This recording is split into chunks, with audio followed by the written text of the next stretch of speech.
I was scrolling through Pinterest when this image of the Popples appeared in my feed, and I was so happy and nostalgic when I saw it. Of course, I kept browsing and seeing all of the pictures of the toys I cherished and loved as a kid. And then I got an idea. What if I make art inspired by these? So I pinned some images, grabbed my sketchbook, and here we are. By the way, welcome to my channel. My name is Paula. I'm an artist and I make videos like this one to make art fun and approachable for us. So let's get creative. I started my first page by completely saturating the paper with water. I'm going to try something that never works for me. I don't know why I keep trying. I wanted to drop pigment and get beautiful flowing paint circles, but yeah, that did not work again. So if you have any tips on how to do this, please let me know. The reason I wanted flowy circles was because the first nostalgic toy I'm using for inspiration are Koosh Balls. I think those are still available today, but when I saw them, I got super excited about all of the memories. The paint dried, and that first step was a flop. All I had as a result was a lightly colored background. New plan, I would paint the balls line by line as giant asterisks. I was going for an abstract interpretation of toys, so I was trying to make these lines uneven and painterly. As I worked on the pieces of this video, I realized the inception of this concept came not from Pinterest, but from a painting my mom has always had in her house. This is gonna probably sound super weird, but when I was little, I thought this painting was a depiction of, you'll never guess, a honeypot. My favorite character of all times is Winnie the Pooh, and when I was a kid, I was obsessed with him. Everything in my room was Pooh themed, so I guess that's why I thought this abstract piece was a honeypot. Of course, as I grew, I slowly saw it morphed into the abstract piece it is. And I understood it was not a honeypot, but I love the idea of abstracting the image of things we love and creating art from that. So that's what I was trying to do, but as soon as I finished my third asterisk, I knew I was far from that. It wasn't working, so I grabbed a brush with only water and went over the lines, smudging them a bit, turning the asterisks into circles. I still wasn't liking it, so I tried adding a dark background to see if the contrast would improve the composition.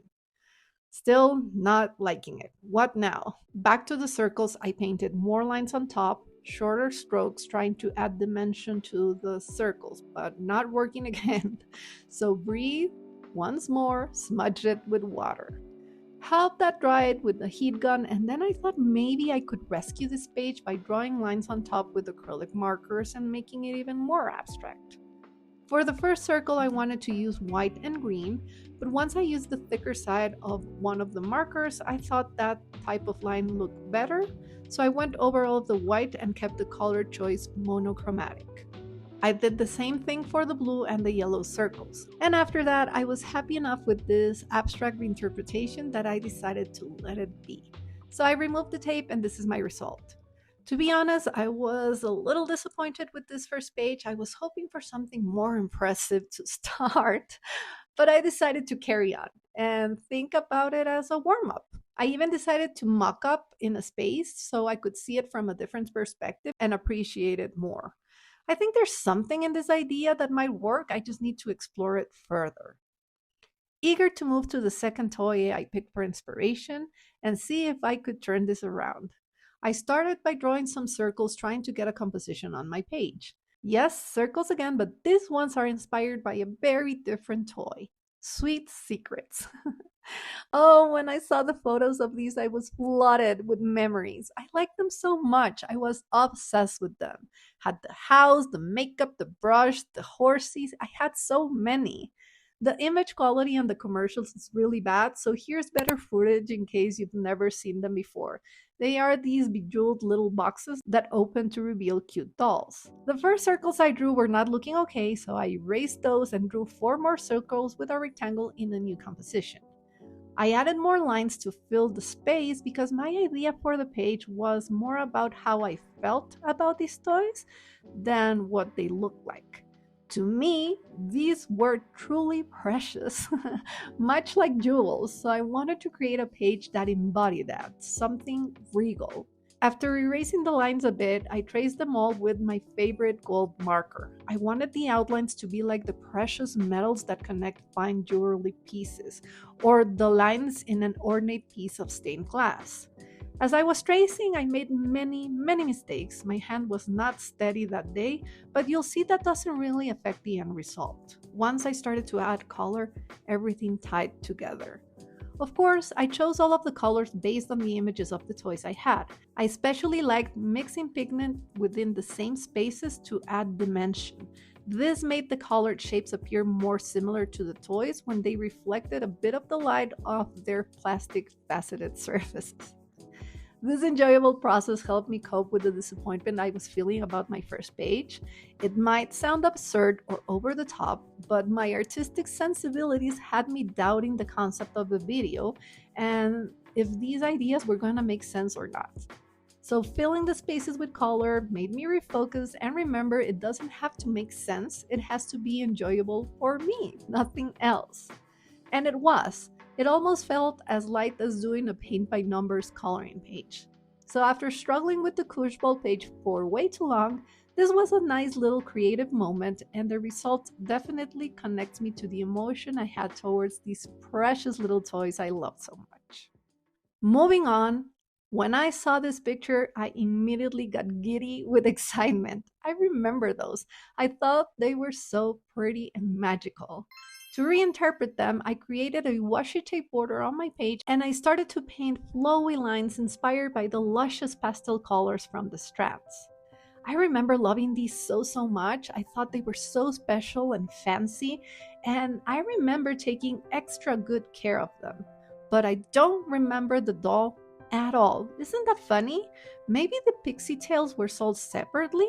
Or maybe I thought the bunnies with hair strands were so special I just completely ignored the doll? I don't know, I just do not remember her.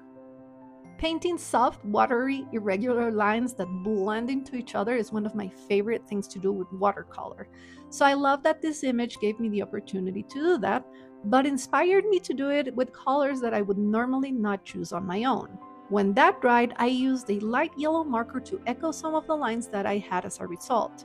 Again, I'm here trying to emulate the Pixietails, so I changed my regular process and replaced my familiar black lines with this new color. Drawing lines that flow with the background really puts me in a serene state. I feel like the page is softly telling me what to do, so there's no pressure, just flowing. When I had drawn enough lines and I thought the page looked nice and balanced, I decided to add a little something that I'm probably the only one who would recognize as it being something and not a paint stain. So I drew a tiny silhouette to represent one of the tiny rabbits that you would clip in your hair. I removed the tape and here's the result. It's so soft and pretty, and I think it would be amazing as a larger piece in a space too. Okay, next one. And after that soft, beautiful process, this one really tested my patience and skills. But I love reminiscing about my Watchimal. Oh man, I thought these were so cool, just like the girls in the commercial. And I had the butterfly and the dragonfly. And what I remember most was the shiny fabric of the wings and the crinkly sound it made.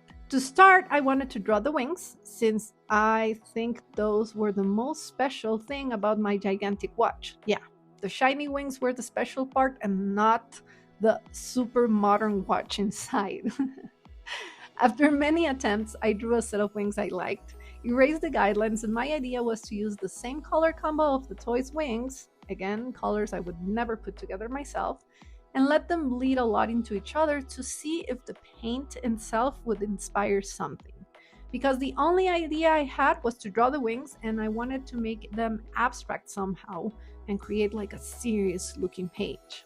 So I started painting and adding color, and right off the bat something was not clicking for me. So I thought, okay, maybe what I need to do is paint the background and also let that bleed into the wings a little bit.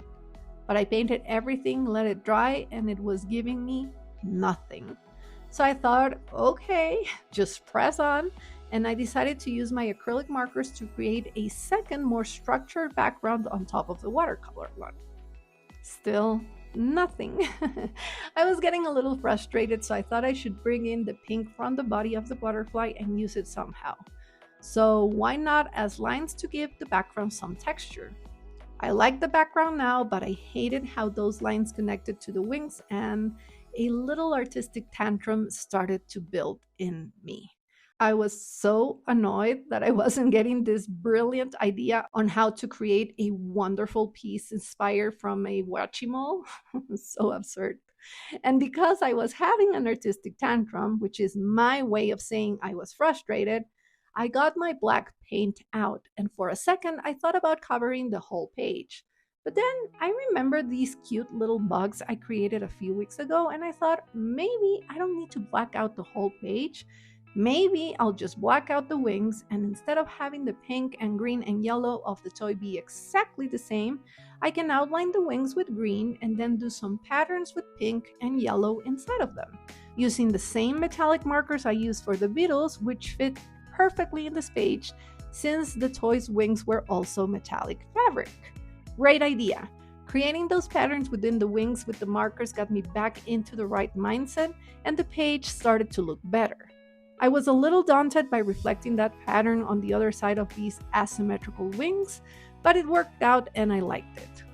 Then I decided to do something that went completely against my plan for this video. I grabbed a hot pink marker and I drew a cartoony bug body in the middle of the wings, with huge white eyes just like my watch had. I noticed I was taking the subject of this video and myself way too seriously, and realized that this is not about creative, impressive pages with abstract art, but about sharing my nostalgia with you by taking a walk down memory lane together and honoring those happy memories with a little artistic play. So I drew the same antennas the watch has and the same eyes, and after polishing tiny details a tiny bit, here's a page inspired by my super cool Watchimal. And what I like most about it is that the wings reflect the light just like my butterfly did. Yay! The next page should have probably been the first page and saved me all of this frustration because I had an idea for this one instantly. That's why I decided to find more toys to create this video. It's the Popples image. Oh wow, how I loved my Popple. I remember my plushie was looking more than well loved. And I also remember this was the it toy. Everybody had one, and how could it not be? They were so cute. Well, this video was inspired by that Popple group picture, which I immediately saw as a painting of a bunch of irregular, colorful circles. The color of each main circle that I painted matches the color of the body of each Popple. I just drew them irregularly and on a diagonal to give the page more interest. I painted all of them like that, but the white one, which I decided to paint as blue since that color was also on the white plushie. I didn't like the top right corner being so empty, so I just added an extra yellow circle. To use the rest of the colors of each colorful Popple, I painted another circle in the middle, using a combination of whatever other colors I saw on each character. I liked choosing colors like this because again, it pushed me to try new things. Once all of the circles dried, I thought it was looking a little bit plain, so I taped a border around, intersecting some of the circles, and again painted the background with my beloved Payne's Gray. I thought a dark background would make these pop out beautifully. I removed the tape, and this is the result. I really love this Popple inspired piece, and I think it will look good on almost any space, no matter how grown up the decor is, right? Next page, and I couldn't skip one of my most beloved toys. This one I think about all the time, and I've never forgotten. We are using a Rainbow Bright Sprite plushie as inspiration. I love them so much. I had a red one, and I remember carrying it everywhere. I loved it. Oh, I remember his little red nose being peeled off from all the moving around. I decided this time, instead of trying to do something abstract, I was going to straight up do some fan art and draw this adored character. So I drew its silhouette in the middle of my tape page and then painted a rainbow gradient around it. Instead of painting my own red Sprite, I think its name was Romeo, I'm painting a white one because I really want to get one of those for myself as an adult. The white one was always my favorite. I kept painting around it, and like many times before, I miscalculated the space and left no room for purple in my rainbow. Oh well. After the background dried, I started to draw the rest of the details of the character, And as I did, I decided to change the proportions a bit. I wanted it to be more chubby and round. After erasing those guidelines a bit, I started painting it, starting with its cute little face and rosy cheeks. Then I used white watercolor for the body. I know, white watercolor, what a crime. But mine was a little bit dirty, so I got a weird grade that I actually thought was perfect. Painted the iconic stars and rainbow legs, which are actually monochromatic in all of the sprites, but the white one. And I can't forget its bright and beautiful red nose. I made it bigger because it's one of my favorite parts of the doll. Then I darkened the background a bit to create a line where it could stand. Used color pencil for the details and outline, and on the fur I actually used different colors to make it extra special and more rainbowy. Then a few highlights and white dots and stars on the background for whimsy. And here it is, my own version of a rainbow bright sprite. I actually really love it. It makes me so happy. I don't know why I like these so much, but I'm still obsessed with them as an adult. Next idea, and for this one I'm going to use Poppy Surprise as inspiration. Remember these? By the way, I didn't pick any of these toys in any particular order. I'm just using the pictures in the order I pinned them as I gasped with the excitement of seeing them again. For this page, I decided I'm going to paint pink puppies like the ones I had. I remember the stress of losing any of the fluffy plushies that came in the set. I gathered reference images of real puppies and started working. What I'm doing is essentially sketching with my watercolor brush, getting the basic silhouette. I taught myself how to do this on a previous video where I did it with pictures of my own dogs, and I enjoyed it so much. Mostly because I see it as an easy way to get the idea of an animal without stressing about it being perfect. When the first layer of all puppies was dried, I mixed the darker pink and I started to add some details on top, defining some of their shapes a little bit more. As I painted these, I was thinking of all my favorite cartoons and toys that haven't made it to the video. Strawberry Shortcake, the Care Bears, and of course My Little Pony. I love them all so much, and making this video allowed me to take time to remember all those beloved characters. And I truly hope you share with me which of these brought memories for you too, and which you think I needed to paint but forgot. When I was done with the dogs, I had a lot of white space around them since I didn't plan their placement. So I started to fill it with hearts, flowers, and one dog bone. When the page was full, I added even more details to the dogs by adding more red to my pink watercolor mix. And I also thought it would be fun to bring in some of the elements I've added to the page onto the puppies as pattern or decoration. I think one of my favorites was adding the tiny hearts to these puppies' fluffy ears.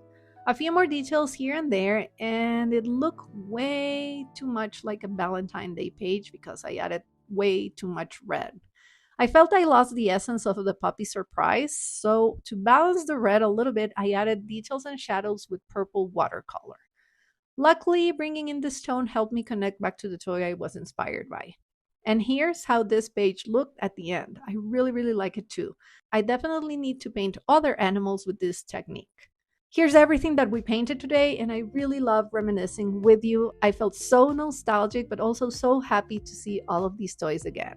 I hope you enjoyed this video, and like always, that I'll see you next Friday for a brand new one.